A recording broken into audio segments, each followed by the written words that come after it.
दो भुज चार चतुर भुज दस भुज ते सोहे बोले दस भुज ते सोहे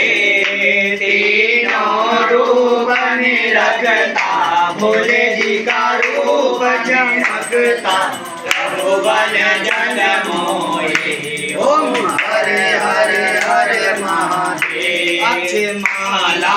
वनमाला मुंड माला धारी बोले माला धारी चंदन मगमद सोहे चंदन मगमद सोहे बोले भवतारी